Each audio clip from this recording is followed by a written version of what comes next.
बिस्मिल्लाहिर्रहमानिर्रहीम। अस्सलाम वालेकुम। उम्मीद आप खैरियत से होंगे।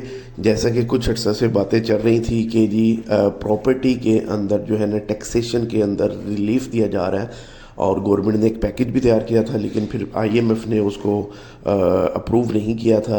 लेकिन उसके बाद में मीटिंग्स चल रही थी और अब फाइनली जो चीज़ें सामने आ रही हैं, जो लास्ट नाइट फ्राइडे नाइट को जो चीज़ें फाइनलाइज हुई हैं आईएमएफ के साथ, वो मैं आपके साथ शेयर कर देता हूँ कि आईएमएफ कुछ चीज़ों के ऊपर एग्री कर गया है और ये चीज़ें इंशाल्लाह बहुत जल्द इम्प्लीमेंट होने वाली हैं। कितना टैक्स इसके अंदर माफ़ कर दिया गया है और इसका इम्पेक्ट क्या आना है, क्या वाकई ही तारीख़ी बूम आने वाला प्रॉपर्टी के अंदर जो कि एक्सपेक्ट किया जा रहा था बहुत अरसे से। जैसे कि 2021 में हमने प्रॉपर्टी बूम देखा है, 2015-16 में भी देखा है और उससे पहले 2004, 5, 6 के टाइम में भी हमने देखा था। तो ये सारी चीज़ें मैं आपके सामने रखने जा रहा हूँ। अच्छा, ये जो स्टोरीज़ हैं, ये सारे जो बड़े हाउसेस हैं, मीडिया हाउसेस, प्रिंट मीडिया हो, इलेक्ट्रॉनिक मीडिया हो, सब ने ये इस स्टोरी के ऊपर बात की है।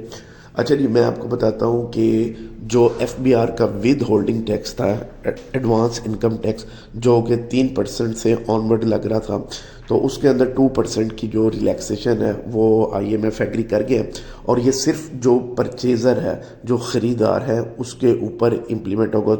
236 के वालों के ऊपर इम्प्लीमेंट होगा। जो सेलर हैं उनको अपना जो भी बनता है 3% बनता है।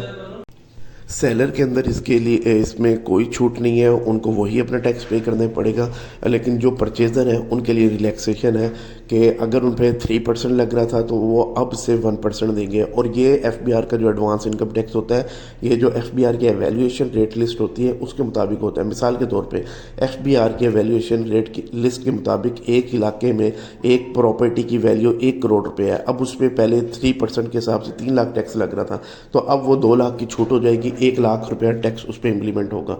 अच्छा, इसी तरह एक दूसरा टैक्स था जिसके बारे में पहले बात की जा रही थी, फेडरल एक्साइज ड्यूटी, जो भी पहली दफ़ा किसी भी सोसाइटी की तरफ से प्रॉपर्टी ट्रांसफ़र होती थी, ये उसके ऊपर इम्प्लीमेंट होता था और इसकी जो वैल्यू थी वो तकरीबन 3% से लेके 10% तक चली जाती थी।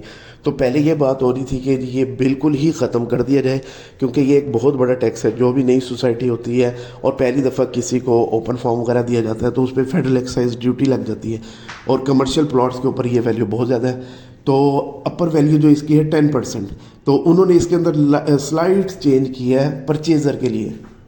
1% का भी चेंज किया, यानी कि 10 के बजाय वो 9% इस पर चार्ज करेंगे। लेकिन ये सिर्फ होगा परचेज़र के लिए रिलैक्सेशन है, सेलर के लिए नहीं है। ये तो मैंने बात कर ली है सारी जो टैक्सेशन के अंदर रिलीफ आने जा रहा है। अब ये इम्प्लीमेंट कब से होगा? अभी इसमें जो है एक चीज़ मिसिंग है, वो है जो स्टाफ लेवल एग्रीमेंट होना है आईएमएफ के साथ, एसएलए आप कह सकते हैं, जो कि एक्सपेक्टेड है कि अप्रैल के फर्स्ट वीक में होगा। अगर अप्रैल के फर्स्ट वीक में होगा तो सेकंड वीक तक ये चीज़ें मैच्योर हो जाएंगी और होपफुली अप्रैल 2025 में ये नए जो टैक्सेशन है ये इम्प्लीमेंट हो जाए। अगर ये फर्स्ट वीक के अंदर एसएलए नहीं होता और ये सेकंड वीक तक चला जाता है, फिर ये एक्सपेक्ट किया जा रहा है कि शायद जो बजट होगा उसके बाद ये सारी चीज़ें इम्प्लीमेंट होंगी। फिर ये आपको जून जुलाई का वेट करना पड़ेगा, ठीक है। अच्छा जी, अब वो अप्रैल हो या वो जून जुलाई हो, क्या तारीख़ी बूम आएगा या नहीं आएगा? अब यहाँ से मैं अपना एनालिसिस आपको देता हूँ और ये आप उससे बिल्कुल 100% डिसएग्री कर सकते हैं। अपना जो भी ओपिनियन है कमेंट बॉक्स के अंदर आप दे सकते हैं। इसके अलावा डिस्क्रिप्शन के अंदर हमारा इन्वेस्टर ग्रुप है, रियल एस्टेट इन्वेस्टर ग्रुप, उसको भी आप ज्वाइन कर सकते हैं। अच्छा जी, मेरा अपना एनालिसिस ये है कि जो एक्सपेक्ट किया जा रहा है कि प्रॉपर्टी बूम आएगा, एक तारीख़ी बूम आएगा, तो ऐसा कुछ नहीं होने वाला। इस रिलैक्सेशन के बाद कम से कम ये चीज़ें हो जाएंगी, जो ट्रांजैक्शंस रुकी हुई हैं, जो लोग वेट में बैठे हुए थे, एक पैनिक सिचुएशन थी, वो ख़त्म हो जाएगी और रूटीन की ट्रांजैक्शंस जो है ना प्रॉपर्टी के अंदर वो इंक्रीज़ हो जाएंगी। इससे इतना फ़र्क पड़ेगा। लेकिन इससे ऐसा नहीं है कि बहुत ज़्यादा हलचल हो जाएगी रियल एस्टेट में। हलचल क्यों होती है रियल एस्टेट में, मैं आपको बता देता हूँ। प्रीवियस जो ट्रेंड्स हैं, जो बूम आए हैं, उसका भी मैं बता देता हूँ क्यों आए हैं। जब भी बूम आया है उसके अंदर आप देखोगे इलीगल मनी जो है वो इन्वॉल्व होती है, ब्लैक मनी जो है वो इन्वॉल्व होती है। جس کا پیسہ جس نے چھپایا ہوا ہوتا ہے وہ لاتا ہے اور وہ مارکیٹ میں انجیکٹ کر دیتا ہے پیسہ، اور جس سے کیا ہوتا ہے آرٹیفیشلی جو ڈیمانڈ ہے وہ بہت زیادہ انکریز کر جاتی ہے اور پرائسز آٹومیٹیکلی راتوں رات جو ہے نا وہ آسمان کے اوپر چلی جاتی ہیں۔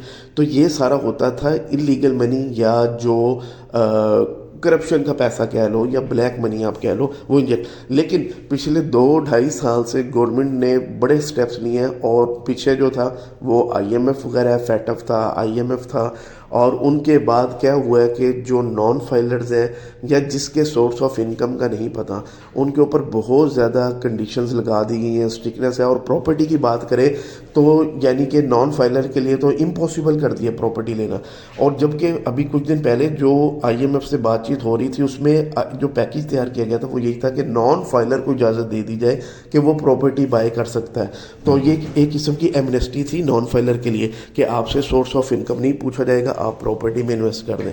لیکن ایسا کچھ بھی نہیں ہوا، نان فائلر کے لیے کوئی ریلیکسیشن ابھی تک میں نے نہیں سنی، کوئی ایسی نیوز نہیں آئی، اور مجھے لگتا بھی نہیں ہے کہ ایسا ہوگا۔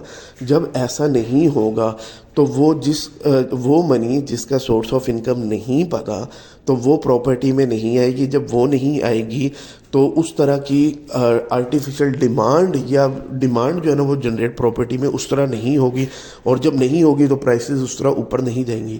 اور یہ بڑی اچھی چیز ہے کہ ایک تو ایلیگل منی پراپرٹی میں نہیں آئے گی، دوسرا یہ کہ یہ جو ایک اینڈ یوزر ہے جو بیچارہ پراپرٹی بنانا چاہ رہا ہوتا ہے، اپنا گھر بنانا چاہ رہا ہوتا ہے، پلاٹ بنانا چاہ رہا ہوتا ہے، جب اس طرح کے مافیاز بیچ میں آتے ہیں تو اس کی رینج سے چیزیں باہر چلی جاتی ہیں۔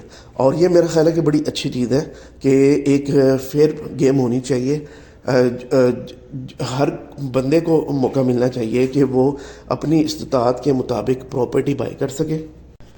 لیکن ہوتا ہی ہے کہ جب ایلیگل منی آتی ہے تو وہ بیچارے پیچھے رہ جاتے ہیں اور وہ آ کے پراپرٹی کی مارکیٹ کو کہیں سے کہیں ہائی جیک کر کے لے جاتے ہیں۔ تو ایسا کچھ بھی نہیں ہونے جا رہا، نان فائلر کے لیے کچھ بھی نہیں ہے اس کے اندر، صرف فائلر کے لیے ریلیکسیشنز ہیں۔ اور اس سے کیا ہوگا، روٹین کی جو آلریڈی فائلرز پہلے بھی ٹرانزیکشن کر رہے ہیں اس کے اندر کافی جو ہے نا اپریسیشنز آ جائیں گی، اور روٹین کی سیل پرچیز جو ہے نا وہ کافی حد تک ریوائیو کر جائے گی، اور اس سے آئی ایم ایف کو بھی فائدہ ہوگا، پاکستان کو بھی فائدہ ہوگا، ریئل اسٹیٹ انڈسٹری کو بھی فائدہ ہوگا۔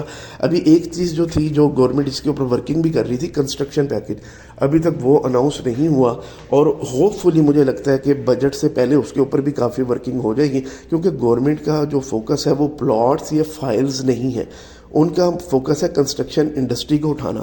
ریئل اسٹیٹ کا اصل مطلب ہی کنسٹرکشن انڈسٹری ہوتا ہے، تو اس کو اٹھانا ہے، اس کے لیے انسینٹیوز پیکیجز ہونے چاہیے جس سے ہمارا جو اوورسیز انویسٹرز ہے یا پاکستان کے اندر جو انویسٹر بیٹھا ہے وہ یہاں سے پیسہ باہر نہ لے کے جائے اور باہر کا پیسہ بھی پاکستان کے اندر آئے۔ تو یہ ساری چیزیں ڈیپینڈ کرتی ہیں کہ آپ کو کنسٹرکشن انڈسٹری میں پیکیج لے کے آنا ہے۔ تو امید ہے کہ یہ جو بجٹ آئے گا انشاءاللہ یہ چیزیں بھی ہو جائیں گی، اور یہ روٹین کی جو سیل پرچیز ہے اس کے لیے جو ٹرانزیکشن کے اندر جو ریلیکسیشن ہوئی ہے وہ میں نے آپ کے سامنے رکھ دی ہے، اور میرا اپنا یہ اوپینین ہے، آپ ڈس ایگری کر سکتے ہو کہ جو ایکسپیکٹ کیا جا رہا ہے کہ پراپرٹی راتوں رات آسمان پہ جائے گی، ایسا کچھ نہیں ہونا۔ ہاں، روٹین کی ٹرانزیکشن اچھی ہو جائے گی جو کہ پاکستان کے لیے اور ہم سب کے لیے اور ریئل اسٹیٹ مارکیٹ کے لیے بہت اچھی چیز ہے۔ انشاءاللہ دعا ہے کہ پاکستان جو ہے نا فلرش کرے، ترقی کرے، اور پاکستان کے اندر جو ریئل اسٹیٹ کا جو سیکٹر ہے جو کہ بہت بڑا سیکٹر، ظاہر ہے 25 کروڑ لوگوں کی نیڈ اس نے پوری کرنی ہے، تو اس کے لیے اچھے فیصلے ہوں، اچھی پالیسیز بنے، انشاءاللہ اچھے کی امید ہے۔